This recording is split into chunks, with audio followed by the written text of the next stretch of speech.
Okay guys, this is another video dedicated to our viewers dyan sa may San Pedro, Laguna. And sa katabi niya na, ano ba, ang katabi ng San Pedro, Binyan, and then Muntinlupa City.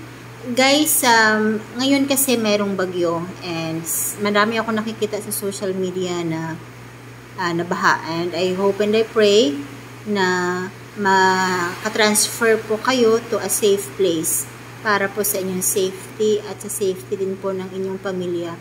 Isa sa mga nai-encounter ko lagi na problem kapag meron pong baha, minimension sa akin ng mga clients ay, of course, pag may bagyo, baha talaga ang number one na proper problem with related to properties, no? Kasi ang trabaho ko, of course, ay nasa real estate.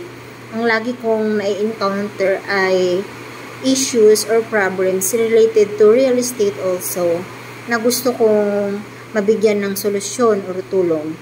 So, as of now, guys, para sa mga nakaka-experience ng baha, every time uulan, babagyo, mag-worry kayo na magbabaha dyan sa lugar ninyo sa San Pedro, Laguna, or sa Muntinlupa, or anything close to San Pedro, kasi ang i-offer ko na property in this video ay located dyan po sa may Camellia Colina Subdivision, dyan po sa Barangay San Antonio, San Pedro, Laguna.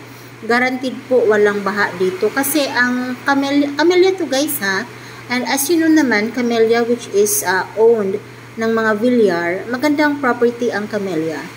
And ang isa sa nakita kong benefit or advantage nitong property na ito ay mura lang siya guys, and elevated siya, guaranteed walang ba kasi para siyang paburol or pabuntok. Last time nagpunta ako doon, galing ako ng Tunasan, Muntinlupa, dadaan ako doon sa may Alaska, and then aakyat ako papunta doon sa may Camellia Colina. So ang Camellia Colina, dahil nga Camellia yan, maganda yan doon sa loob, subdivision siya. Ang property natin doon ay we have 42 na lote available. Lote lamang ito guys, wala siyang bahay. So nakikita ninyo sa video yan. Ipapakita ko dito sa video. So meron akong 42 na lote dyan na available. Ang lahat ng lote dyan of course ay titled, and then pwede yan bayaran in cash or bank financing.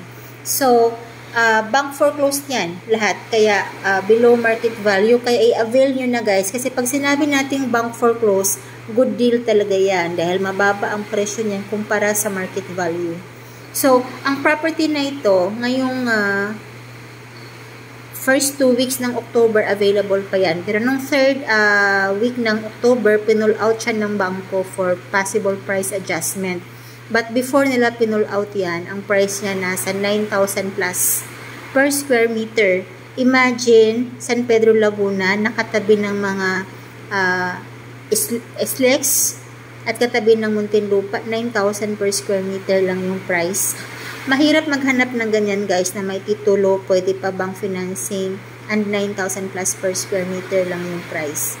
Okay, so ang pinakamura kong lupa doon ay nasa 4,250 lang.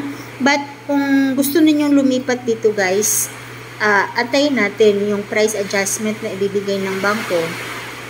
Pag lumabas yun, expect nyo na baka tumaas ng konti, hindi na 9,000 plus siguro. Hindi natin masabi kasi iniintay ko pa na maglabas ng inventory yung bangko. But what I'm trying to say is pumila na kayo para mauna kayong kumuha dito kasi ito ngayon ang pinakamura na title property na walang baha na pwede mong lipatan dyan sa may San Pedro, Laguna. Huwag ka nang mag-suffer every time may baha, ay may bagyo, ay mag-suffer ka ng baha. Huwag na, lumipat ka na.